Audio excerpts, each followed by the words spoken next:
It's Mario from Lodestone Athletics, and today's video is going to be a little different. I'm going to be reading off my laptop. Usually I have my teleprompter, but I don't have it today, so it's still going to be some valuable information in this video that you need to know. So, selective androgen receptor modulators, or SARMs, have gained popularity in recent years as performance-enhancing drugs.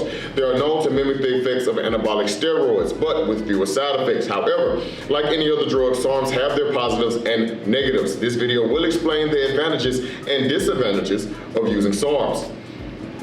SARMs are designed to selectively bind to androgen receptors in the body, which are primarily found in muscles and bones. This selectivity is what gives SARMs their primary advantage. Unlike traditional anabolic steroids, which have a broad spectrum of action, SARMs specifically target muscles and bone cells.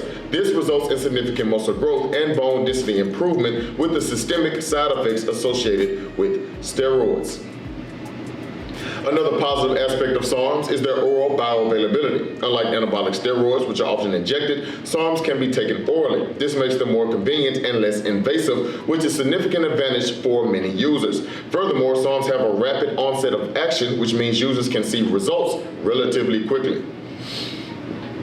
SARMs also have potential therapeutic benefits. They are being researched for their potential to treat muscle-wasting diseases, osteoporosis, and other conditions. If successful, they could provide new treatment options for patients who currently have limited choices. However, despite these positives, there are several negatives associated with using SARMs.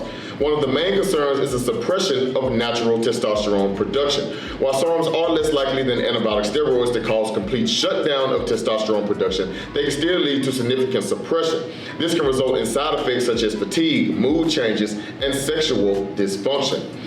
Another concern is the potential for liver damage. While SARMs are less hepatotoxic than oral anabolic steroids, there is still a risk, particularly with higher doses or prolonged use.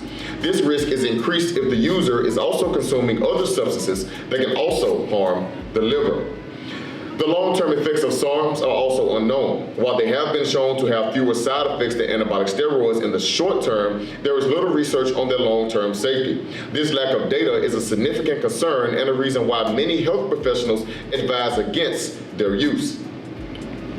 Furthermore, SARMs are not approved by the Food and Drug Administration, which is the FDA. This means that their production is not regulated, and the quality and contents of products can vary. Some products marketed as SARMs have been found to contain harmful ingredients or none of the advertised SARMs.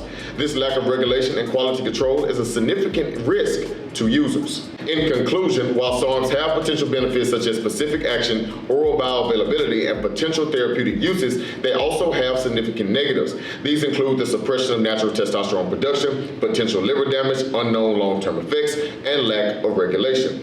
Therefore, anyone considering using SARMs should weigh these positives and negatives carefully and consult with a healthcare professional. The use of SARMs should not be taken lightly, and users should be fully informed of the potential risk. Be sure to like, comment, and subscribe, and stand out, be different.